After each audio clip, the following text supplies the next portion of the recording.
Hello friends, स्वागत है आपका मेरे यूट्यूब चैनल में। उम्मीद करता हूँ कि आप सब बहुत अच्छे होंगे और आपकी पढ़ाई भी बहुत अच्छी चल रही होगी। तो आज की वीडियो में हम करने वाले हैं आरआरबी एनटीपीसी के लिए एक और मॉक टेस्ट। लेकिन उससे पहले हम एग्जामिनेशन पॉइंट व्यू से एक बहुत ही महत्वपूर्ण जानकारी पर डिस्कशन कर लेते हैं, और वो है मैथ्स मैथ्स का जो सेक्शन होता है उसको लेकर।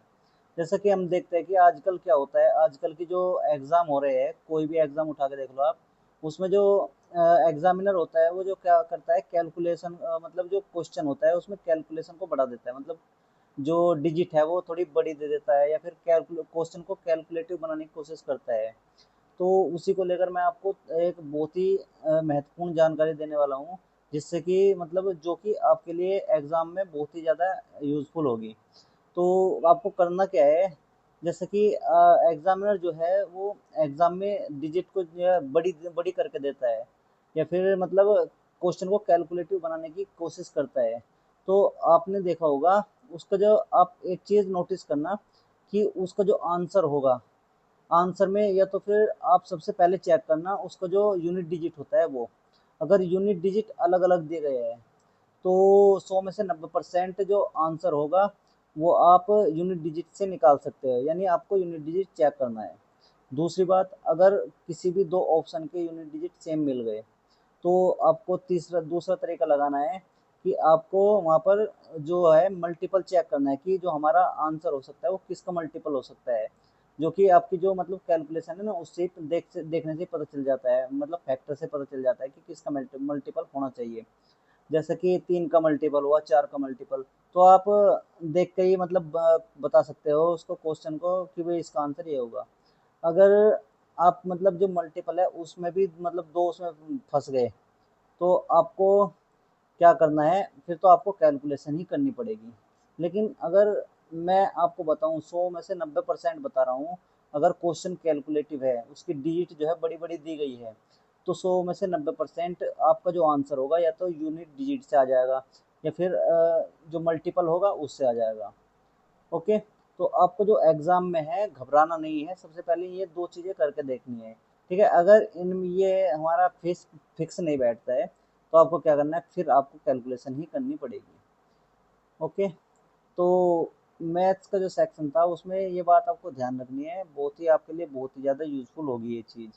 ठीक है, क्योंकि एग्जामिनर जो होता है ना, वो जब एग्जाम में क्वेश्चन बनाता है तो वो ये नहीं देखता कि भाई आप पर कितना आता है, आप कैलकुलेशन कितनी कर लेते हो या नहीं कर लेते। ठीक है, वो आपकी जो स्मार्टनेस है ना उसको चेक करता है। वो देखता है कि आपका जो माइंड है वो कितना शार्प है, कितना स्मार्ट है, आप कितना स्मार्ट सोचते हो। ओके। तो वो यही जानने की कोशिश करता है, वो ये नहीं देखता कि भाई आप कैलकुलेशन कितनी जल्दी कर लेते हो या कर भी लेते हो या नहीं करते हो, वो उसको इनसे कोई मतलब नहीं। वो देखता है कि आप कम समय में कितनी जल्दी क्वेश्चन को आप अपने स्मार्टनेस तरीके से कितनी जल्दी क्वेश्चन को सॉल्व कर सकते हो। तो एग्जाम में आपको कैलकुलेशन जितनी कम हो सके उतनी करनी है, और आपको स्मार्ट सोचना है कि इसका आंसर हम बिल्कुल शॉर्ट तरीके से कैसे निकाल सकते हैं। ओके। तो बस इसके बारे में बस इतना ही कहना चाहूँगा। और चलिए अब आ जाते हैं, अपना जो मॉक टेस्ट है वो स्टार्ट करते हैं और देखते हैं कि हमारा स्कोर क्या बनता है और कितने करेक्ट होते हैं, कितने इनकरेक्ट होते हैं। आइए।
तो हमारा जो मॉक टेस्ट है वो कंप्लीट हो चुका है।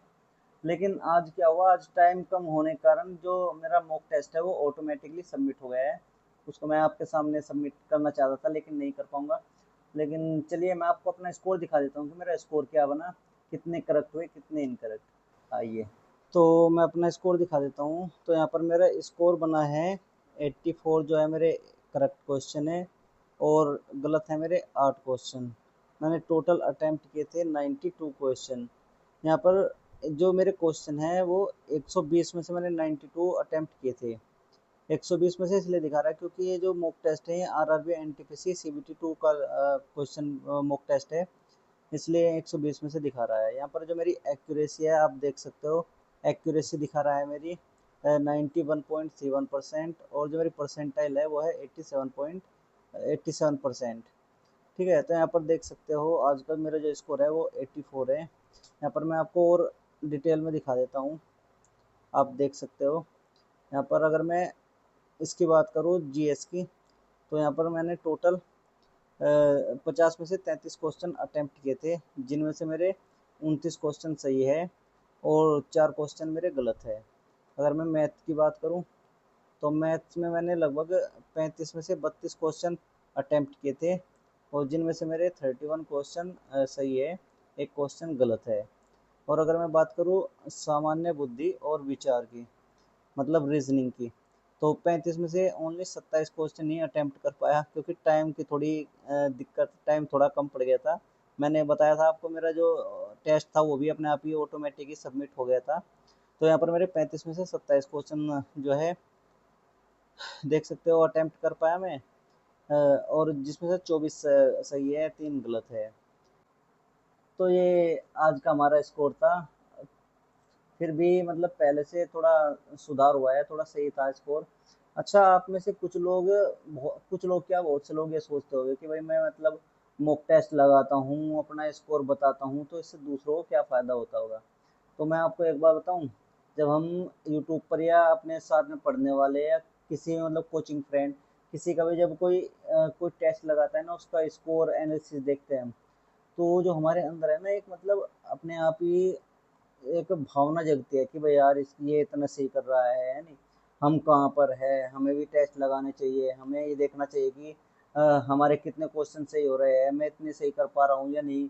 मतलब ये जो वीडियो होती है ना, मतलब किसी का जब हम स्कोर देखते हैं, तो ये अपने आप में मतलब एक मोटिवेशन का कार्य करती है। तो मैं ये नहीं कि देखता कि भाई किसी को फायदा हो रहा है कि किसी को नुकसान, लेकिन हाँ इतना जानता हूँ कि अगर कोई पढ़ने वाला बच्चा है और वो मेरी जैसा कि मेरा स्कोर देखेगा कि भाई ये इतने सही कर पा रहा है, तो उसके अंदर भी एक मतलब अपने आप ही ऑटोमेटिक पढ़ने की भावना जागृत होगी कि भाई यार इसके इतने क्वेश्चन से हो रहे हैं, मुझे भी पढ़ना चाहिए, मुझे भी थोड़ी मेहनत करनी चाहिए, मैं कहाँ हूँ, मैं तो कुछ कर ही नहीं रहा। ओके, तो मतलब इसमें मेरा कोई फ़ायदा नहीं है, नहीं मैं दूसरों का फ़ायदा कर रहा हूँ, लेकिन ये मेरे स्कोर की वजह से दूसरों को कुछ ना कुछ तो फ़ायदा होगा ही, उनमें पढ़ने की भावना जाएगी, पढ़ने की भावना का विकास होगा। तो बस मेरी जो वीडियो होती है, मैं चाहता हूँ कि बस दूसरों को ऐसे ही मोटिवेट करते रहे, बस और कुछ नहीं चाहता। तो आज की वीडियो में बस इतना ही। मिलते हैं नेक्स्ट वीडियो में नेक्स्ट मॉक टेस्ट के साथ। धन्यवाद।